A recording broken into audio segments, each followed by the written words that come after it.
بسم اللہ الرحمن الرحیم۔ اللہ اور اس کے رسول صلی اللہ علیہ وآلہ وسلم کے شعر اور قریش کے دلاور نوجوان حضرت امیر حمزہ رضی اللہ تعالی عنہ تھے۔ نبی اکرم صلی اللہ علیہ وآلہ وسلم سے 2 سال پہلے پیدا ہوئے اور اعلان نبوت کے تیسرے سال اسلام لائے۔ سرکار دو عالم صلی اللہ علیہ وآلہ وسلم کے ساتھ رہے اور دل و جان سے خدمت کی اور ہجرت کا شرف حاصل کیا۔ ان کے اسلام لانے کا سبب یہ تھا کہ حضور صلی اللہ علیہ وآلہ وسلم کوہ صفا کے پاس تشریف فرما تھے۔ ابو جہل وہاں سے گزرا تو اس نے آپ کے دین پر برا بلا کہا۔ حضور صلی اللہ علیہ وآلہ وسلم نے اسے کوئی جواب نہ دیا۔ عبداللہ بن جدعان تیمی کی آزاد کردہ کنیز اپنے گھر میں تھی، اس نے یہ گفتگو سن لی۔ ابو جہل ہرزہ سرائی کر کے چلا گیا اور بیت اللہ شریف کے پاس جا کر قریش کی جمی ہوئی محفل میں بیٹھ گیا۔ زیادہ دیر نہ گزری تھی کہ امیر حمزہ رضی اللہ تعالیٰ عنہ شکار کر کے واپس آ گئے۔ کمان انہوں نے گلے میں ڈال رکھی تھی۔ ان کا معمول تھا کہ شکار سے واپسی پر گھر جانے سے پہلے بیت اللہ شریف کا طواف کرتے تھے اور پھر قریش کی محفل میں جاتے اور ان سے گفتگو کرتے۔ جب حضرت امیر حمزہ رضی اللہ تعالیٰ عنہ اس کنیز کے پاس سے گزرے تو حضور صلی اللہ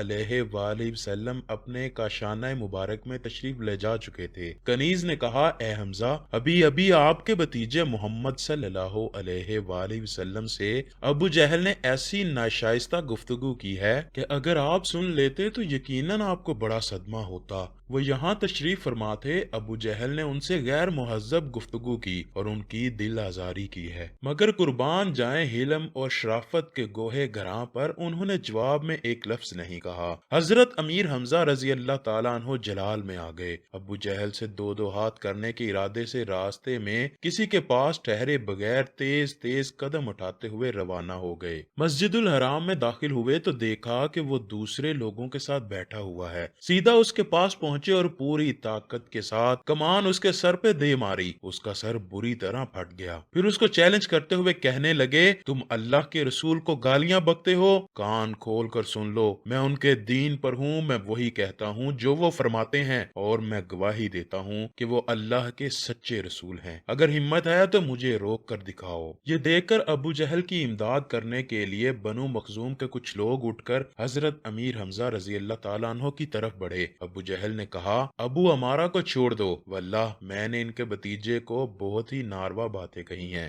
حضرت امیر حمزہ رضی اللہ تعالیٰ عنہ نہ صرف اسلام کے جانثار سپاہی بنے بلکہ تمام زندگی نصرت اسلام میں بسر کر دی۔ ان کے اسلام لانے پر قریش نے واضح طور پر محسوس کر لیا کہ حضور صلی اللہ علیہ وآلہ وسلم کی عزت و شوکت میں بے پناہ اضافہ ہو گیا ہے۔ حضرت امیر حمزہ رضی اللہ تعالیٰ عنہ جنگ بدر میں شریک ہوئے اور شجاعت و بہادری کے نئے باب رقم کیے۔ آپ نے نشانی کے طور پر شتر مرکہ پر اپنے جسم پر سجایا ہوا تھا۔ اس دن انہوں نے شیبہ بن ربی اور طعامہ بن عدی کو واصل جہنم کیا۔ ربی کے قتل میں شریک ہوئے۔ غزوہ بدر میں مارے جانے والے مشرکین کا 1/3 حصہ حضرت امیر حمزہ بن عبد المطلب اور حضرت علی بن ابی طالب رضی اللہ تعالیٰ عنہ کے ہاتھوں کیفر کردار کو پہنچا۔ ان کا جھنڈا تاریخ اسلام کا پہلا جھنڈا تھا جو حضور صلی اللہ علیہ وآلہ وسلم نے باندھا۔ حضور صلی اللہ علیہ وآلہ وسلم نے انہیں اسد اللہ یعنی شیر خدا کا لقب دیا۔ جنگ احد میں انہوں نے مشرکین کو شدید نقصان پہنچایا۔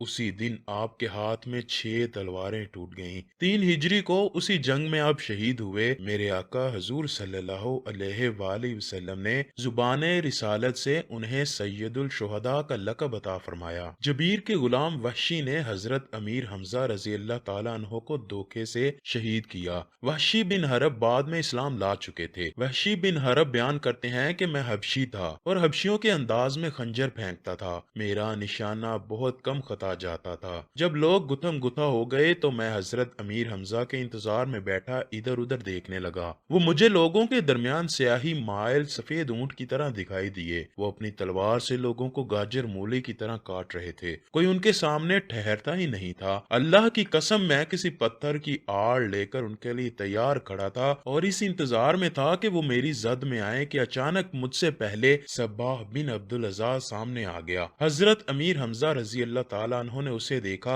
اور للکارا تو ایک ہی وار میں اس کا کام تمام کر دیا۔ اب میرے اور ان کے درمیان کوئی حائل نہ تھا۔ میں نے چھپ کر خنجر اپنے ہاتھوں میں لے کر تولا۔ جب مجھے اطمینان ہو گیا تو میں نے نشانہ لے کر خنجر پھینک دیا جو سیدھا ان کی ناف کے نیچے جا کر لگا۔ انہوں نے میری طرف بڑھنے کی کوشش کی لیکن ہمت جواب دے گئی۔ میں نے انہیں اسی حالت میں رہنے دیا یہاں تک کہ وہ شہادت کے مرتبہ عظمیٰ پر فائز ہو گئے۔ میں نے اپنا خنجر نکالا اور مکہ مکرمہ واپس لوٹ گیا۔ میرے آقا نے حسب وعدہ مجھے آزاد کر دیا، یعنی وحشی بن حرب کو ان کے آقا نے، جن کے وہ غلام تھے، اس نے حکم دیا تھا کہ اگر تم امیر حمزہ رضی اللہ تعالیٰ عنہ کو شہید کر دو تو میں تمہیں آزاد کر دوں گا۔ اس وقت وہ ایمان نہ لائے تھے تو انہوں نے حضرت امیر حمزہ رضی اللہ تعالیٰ عنہ کو شہید کر دیا تھا۔ پھر واپس گئے تو ان کے آقا نے انہیں آزاد کر دیا، لیکن وحشی بن حرب بعد میں حضور صلی اللہ علیہ وآلہ وسلم پر ایمان لے آئے تھے۔ دشمنوں نے نہایت بے دردی کے ساتھ حضرت حمزہ رضی اللہ تعالیٰ عنہ کے ناک اور کان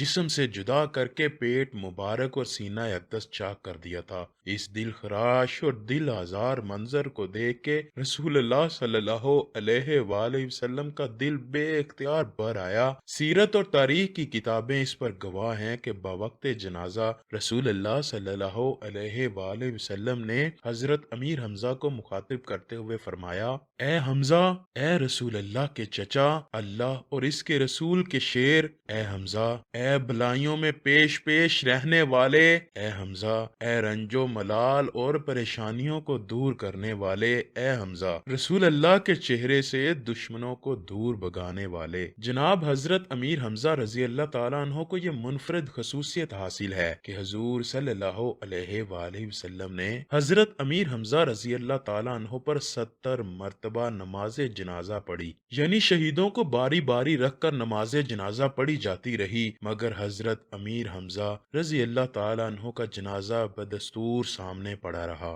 حضور صلی اللہ علیہ وآلہ وسلم جنازے کو دیکھتے رہے اور آپ کی آنکھیں اس قدر اشکبار ہوئیں کہ آپ کی مبارک داڑھی آنسوؤں سے تر ہو گئی۔ اللہ سے دعا ہے کہ وہ ہمیں حضور صلی اللہ علیہ وآلہ وسلم کے چچا سید الشہداء حضرت امیر حمزہ رضی اللہ تعالی عنہ کی قربت نصیب فرمائے۔